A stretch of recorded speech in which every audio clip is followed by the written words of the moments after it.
in qulta, jika kamu bertanya, at-taslim, penyerahan saman, inama yalzam bi mahallil aqdi, yang mutlak taslim tu, buat taslim mabai', buat taslim saman. Yang namanya taslim, penyerahan objek perukan barang yang je ke tujuan dalam akad, bu mabai' ataupun saman, inama yalzam bi mahallil aqdi, saya lazim di mahal akad. Pada pegang akad inan tajuk barang, kerana pegang akad bila je barang pada lain, duna ghairi, bukan selainnya mahal akad. Maka yang menan fal yu'tabar, hendak diiktibarkan akan balan akad secara mutlak. Mana mutlak ini bu indikal ba'i' lain atau hana indikal.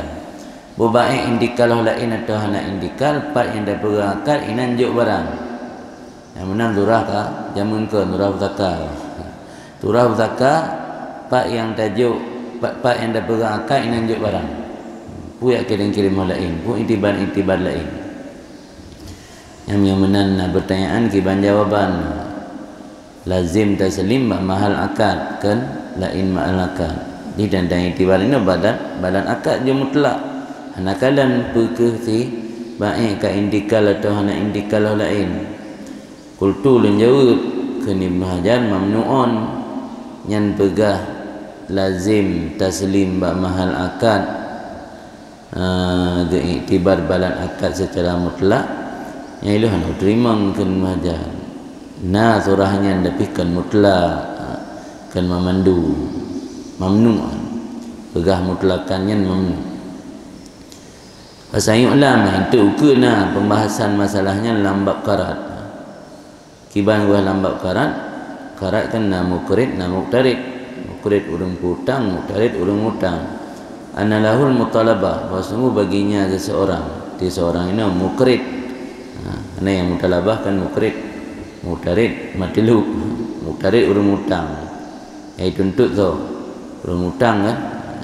Gimana ai tuntut hek daripada kita. Bagi hutang kan hek kita. Ya kalau tak hutang sering merumpuk. Dia kata bagi hutang apa ya?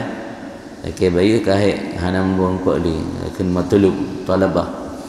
Boleh baginya si muqrid mutalabah dengan kan mahal taslim. Jid mutalabah bahkan mahal taslim si juk awal hutang hidayah. Sudah dia tunggu tak kena hidayah. Hidup yang ganji dia kun hai long hutangnya mu hidayah bahkan dia laki no hidup. Hidayah apa yang namanya? Nyo kamu rumput no hidup. No juga ye. Jid jid lemu kredit di mutalabah dengan kan mahal taslim.